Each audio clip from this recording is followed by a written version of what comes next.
स्मित पाठी आपका अपने चैनल लव फाइटर्स एकेडमी में स्वागत करती हूँ। दोस्तों, आज के सेशन में जो मैं वीडियो लेके आई हूँ वो एक घरेलू हिंसा का केस है और जो कि बॉम्बे हाई कोर्ट का केस है। तो आज हम इस केस के माध्यम से ये समझेंगे कि घरेलू हिंसा किस किस तरीक़ों से हो सकती है और क्या घरेलू हिंसा करने पे आपको हर्जाना भी देना पड़ सकता है। तो यह सब हम आज इस केस के माध्यम से समझने वाले हैं। तो चलिए हम लोग अपना केस स्टार्ट करते हैं। जैसा कि जो यह केस है, एक पति पत्नी का ही मामला रहता है। अब पति पत्नी का जो मामला रहता है वो घरेलू हिंसा तक पहुंच चुका रहता है। इसमें होता क्या है कि जब पति पत्नी की शादी होती है तो जब वो हनीमून पे जाते हैं तो उनके पति ने अपने पत्नी से यह कहा कि तुम सेकंड वाइफ हो। तो यह बात उनकी पत्नी को बुरी लग गई थी। अब देखिए कि उनकी पत्नी को उन्होंने सेकंड वाइफ इसलिए कहा था क्योंकि उनकी पत्नी का ये कहना था कि मेरी सगाई, मेरे ये पति जो शादी हुई इससे पहले मेरी कहीं सगाई हो चुकी थी और वो सगाई टूट गई, तो इस कारण मेरी शादी मेरे पति से दोबारा जब हुई तो मेरे पति ने इसलिए मुझे सेकंड हैंड कहा। तो देखिए यहाँ पे बात सिर्फ सेकंड हैंड की नहीं है। उनकी वाइफ का ये भी कहना रहता है कि मेरे पति मुझ पर बार बार यातना करते रहते हैं। देखिए कुछ दिनों बाद वो जब दोनों लोग अमेरिका चले जाते हैं तो अमेरिका जाने के बाद भी वहाँ भी उनके लड़ाई झगड़े होते रहते हैं। उसके बाद वो वहाँ पे अमेरिका में जाके कुछ दिनों तक दोनों लोग रहते हैं। फिर क्या होता है कि उनके पति और वो अमेरिका से फिर से बॉम्बे आ जाते हैं। बॉम्बे जब वो आते हैं तो पत्नी और पति दोनों लोग कुछ दिनों तक मतलब साथ में बॉम्बे में रहते हैं। फिर उनकी पत्नी मायके चली जाती है और वो वापस अमेरिका चले जाते हैं। तो अमेरिका जा करके वो क्या करते हैं कि वहाँ से लड़की को तलाक देते हैं। मतलब अमेरिका में ही वो तलाक देते हैं क्योंकि जो पर्सन था, पति थे, वो अमेरिका की सिटीजनशिप उन्होंने ले रखी थी। तो वो वहाँ पे तलाक के लिए जब अर्जी डालते हैं तो पत्नी के पास समन वगैरह आता है और इन दोनों का तलाक भी हो जाता है। देखिए जब वहाँ पे तलाक की अर्जी इन्होंने दी उसके पहले ही उनकी पत्नी ने घरेलू हिंसा के लिए उनके अपने पति के ऊपर केस दायर कर दिया था ट्रायल कोर्ट में। तो और ट्रायल कोर्ट में इनकी पत्नी का ये कहना था कि मेरे पति ने मुझे सेकेंड वाइफ कहा ही, इसके साथ ही साथ मेरे पति मुझे बहुत ही यातना, बहुत ही बुरी भली मतलब ऐसी बातें बोलते थे जो मेरे दिल को लग जाती थी।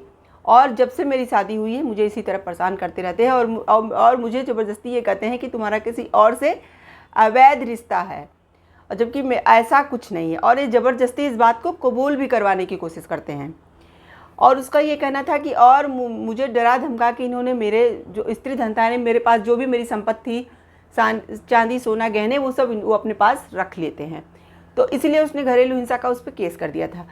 अब वहाँ पे ट्रायल कोर्ट में जब घरेलू हिंसा का इनके ऊपर, इनके पति के ऊपर केस चला जाता है तो इनके पति का क्या कहना था कि अब तो मेरा तलाक हो चुका है तो यह केस कैसे बनता है।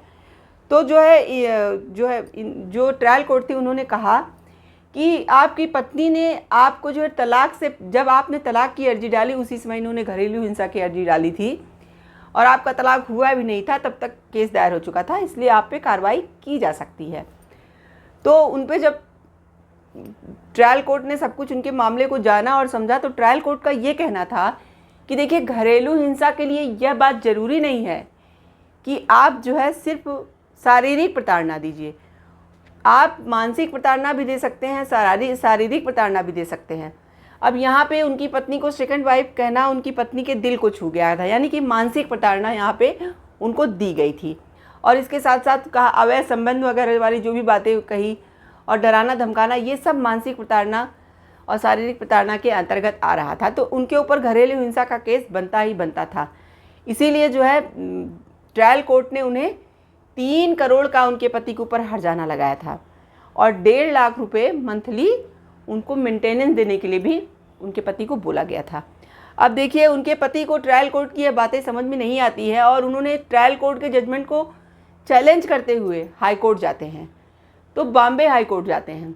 बॉम्बे हाई कोर्ट में जो मतलब एकल पीठ की जज थी, महिला जज बैठी थी, उन्होंने मतलब पूरे मामले को जाना और समझा। तो उन्होंने कहा कि ट्रायल कोर्ट ने जो भी अपना जजमेंट दिया है वह जजमेंट बिल्कुल सही है और उनके जजमेंट को हम गलत नहीं कह सकते हैं।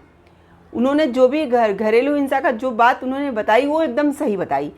आप किसी को भी ऐसे सेकंड वाइफ कैसे बोल सकते हैं? ये तो अगर पर्सन पढ़ा लिखा है उसकी बात, वो बातें वो अच्छी तरह से समझ सकता है तो वो उसके मन को लग सकती हैं।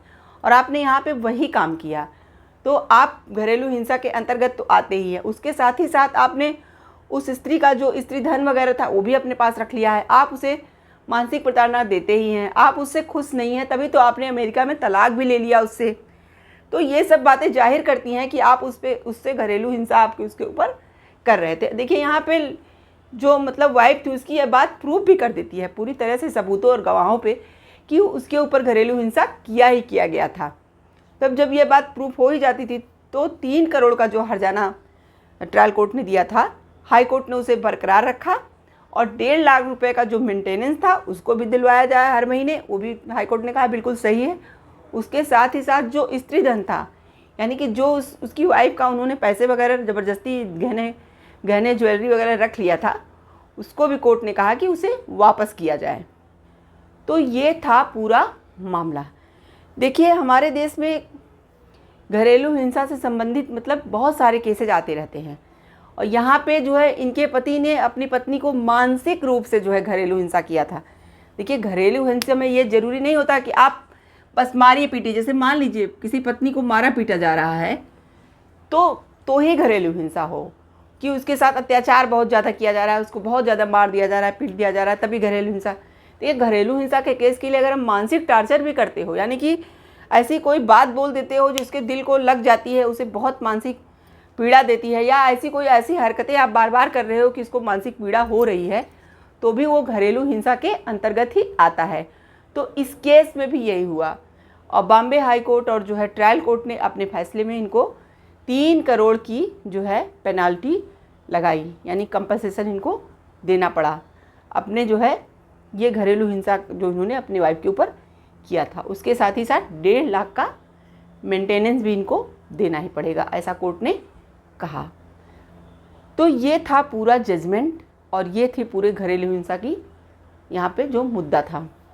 तो आशा करते हैं कि आज का आपको जो ये सेशन है वो पसंद आया होगा।